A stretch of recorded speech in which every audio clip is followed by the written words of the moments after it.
just don't. It's such a okay. There's no other way. I need to just explain the entire saga here because it's just a fucking mess. All right, so we're just gonna get into the thing. Before we get into the thing, hit follow or subscribe for some hot wizard shitting on takes. I guess I don't know.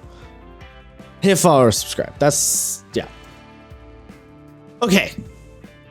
Mm-hmm. We're gonna go all the way back on this one because I think it bears breaking the entire story down. All right. Now, Isaiah, you didn't know anything about D&D during 4th edition, right? No, I knew I was aware of it. I was aware of it as a hobby, just when I never played. But yeah, no, I didn't know. Right. Okay. So D&D during 4th edition, one of the things that was like a really big focus was going to be this big online push. Because 4th edition, when 4th edition came out, obviously we had the internet. Right, it's not that fucking old, but the internet wasn't the current internet of today, obviously. No shit, Sherlock. And so the idea of tabletop games interacting with the internet space wasn't a thing so much, right? So a big push with 4th edition, and part of the reason that 4th edition was designed the way it was so it could work really well on a system like D&D Beyond, right? But D&D Beyond didn't exist, but they tried to make their own D&D Beyond, essentially. And I actually I don't remember what it was called, but I did use that 4E website for a little bit and actually did like make monsters and stuff on. So like they were getting the ball rolling. One of the initiatives for that, for that push, for the push on that edition was to have their own virtual tabletop. Before virtual tabletops were really a thing, like, I don't even know if Roll20 existed, for example. It might have. I honestly don't know. Okay. I was in high school, so it probably existed in some form, but it probably wasn't great. And in a way, they were onto something. They were just ahead of the curve. So 4th edition didn't do very well as an edition, and the online VTT plans and all that shit didn't do very well just in general. Okay. All right. They were a little ahead of their time. That happens. 5th edition rolls around. 5th edition gets rolling. Lots of VTTs start to pop up. And they say, this is our chance. We can do the online thing again rather than, basically fuck ourselves over and put a lot of money into a failed project. We're going to buy up D&D Beyond because they already have the infrastructure, right? And this is all more recent stuff, obviously. There was a lot of time in between. I'm skipping over here, but we're focusing on a specific thing. And, that seemed like a good idea. Now, granted, I'm generally anti-acquisition for the most part, but Wizards of the Coast purchasing D&D Beyond made a lot of sense and was not inherently going to be a bad thing. They seem to have kind of screwed the pooch on that one, but we'll get there. It wasn't inherently a bad idea. It made a lot of sense, and most people thought Wizards owned D&D Beyond anyway. Most people did not realize it was its own entity because it was so tightly knit with D&D already. So the ball gets rolling. They bought D&D Beyond, and Wizards of the Coast says, hey, we're going to make our own virtual tabletop. And it's going to be a fully 3D in Unreal Engine, super fucking sick, immersive 3D tabletop. And then D&D Beyond, the company, said we were working on a virtual tabletop already. So everyone went, oh, okay, so they're going to pick that slack up, right? And then Wizards said, no.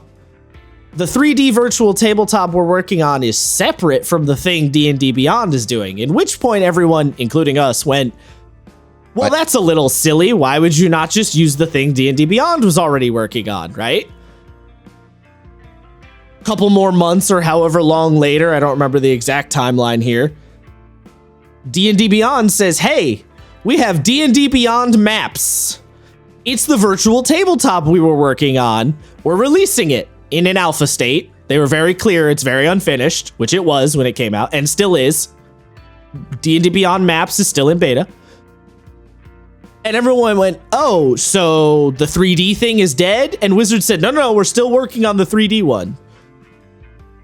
So everyone went, okay, so we're going to have D&D Beyond Maps and Project Sigil, which is what the 3D tabletop has now become named, is Sigil, Project Sigil. Well, it was Project Sigil, now it's just Sigil VTT, which, by the way, as a little cliff note, thank you, Wizards, for not renaming it something stupid, because Project Sigil was a pretty good name, and I'm glad that you stuck with the name Sigil as opposed to just doing that dumb, like pulling an Xbox and just having a cool project name and then a really stupid working, like, actual release title. Project Scorpio.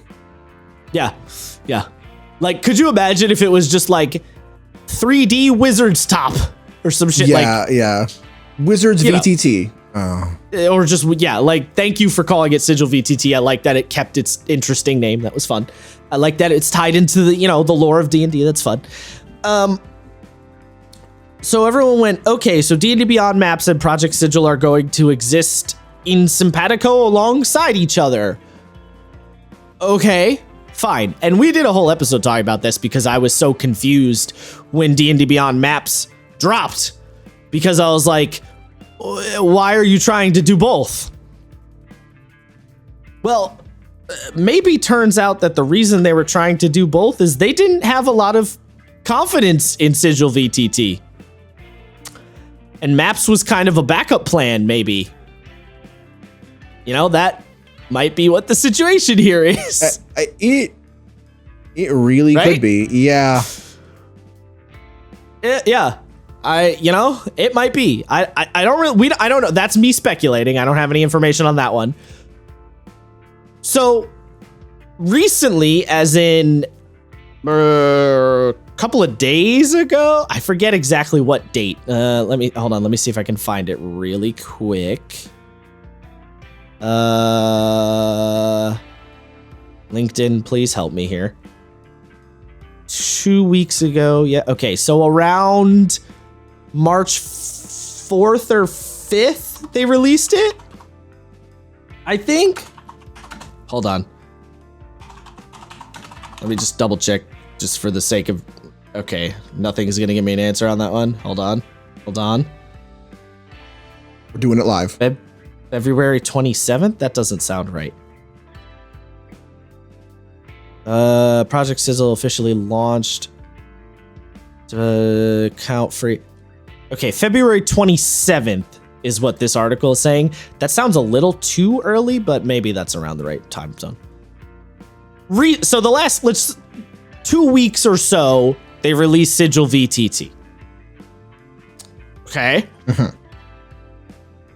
Now, the first thing that confused me personally, well, first of all, it dropped, and basically everyone went, wait, it's out? What? Who? When did it? What?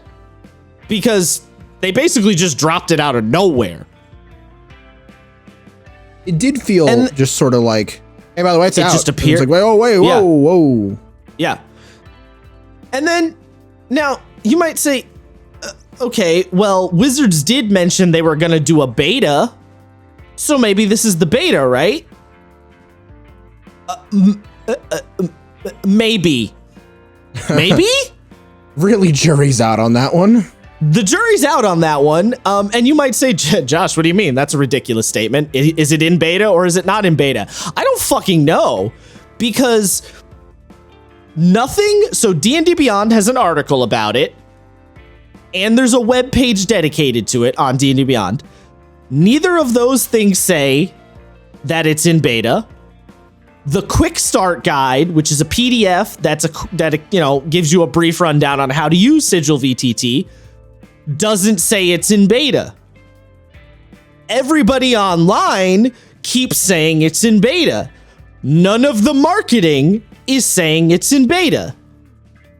So I literally don't know who to believe or what it's supposed to be.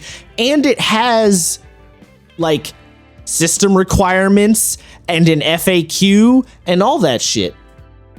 But then at the very bottom of the PDF that is the quick start guide, it says, thanks for testing Sigil and helping us improve this immersive new D&D experience. You can share your feedback by clicking feedback on the launcher or choosing feedback in the settings menu. Isaiah, did you try to click that button? I didn't know. It doesn't, there's no survey. Now the feedback button brings you to a forum page. The launcher, however, says take a survey. There is no survey to take. So I don't know if this is supposed to be the release or the beta. It seems like they don't know if it's supposed to be the release or beta. But now we got literally breaking news as of today. Literally today. Now, to preface, I know we don't usually pull the curtain away, but we're recording on March 19th, so this will not be breaking news when we put the episode up, but it is breaking news as of day of recording. Wizards of the Coast shutters Sigil VTT and lays off 30 staff. Wizards of the Coast laid off 30 people from the internally produced Sigil virtual tabletop project on March 18th, not including contract workers, effectively ending active development only a month after the ambitious software's rocky public playtest. So the article's calling it a playtest. And then you're like, wait, what? So it was in public beta and then got shuttered? Yeah, I guess so. And then just a little. Go ahead. You almost can't write this shit. If we were to write this in a comedy sketch, you'd be like, surely not. Yeah. But no, like, this is Isaiah addressing Wizards of the Coast internally. What the fuck are you doing?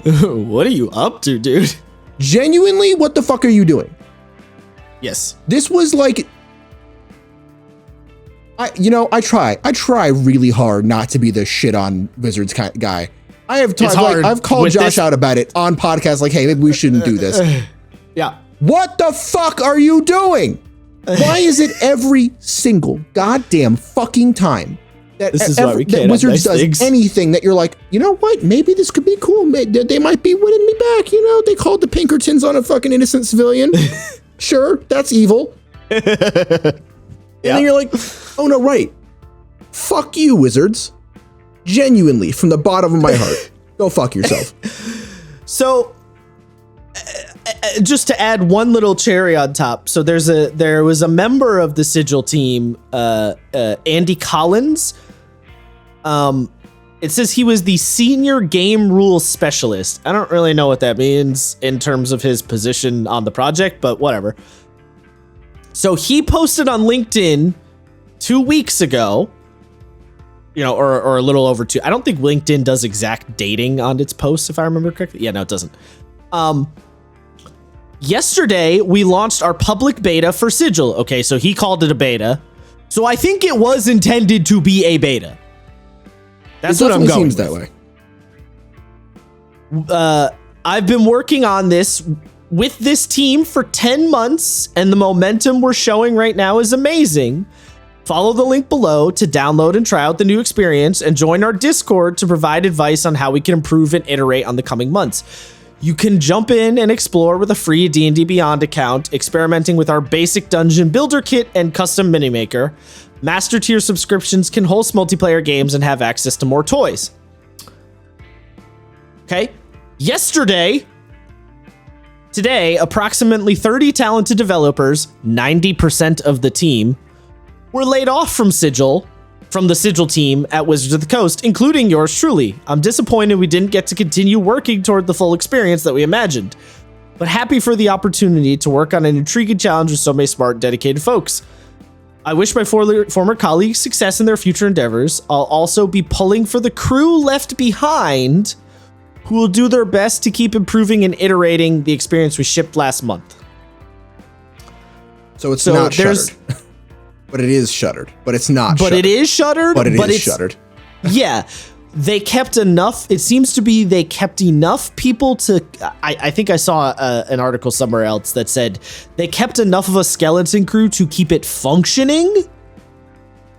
But that probably means it's gonna not get any more development, and it needs more development.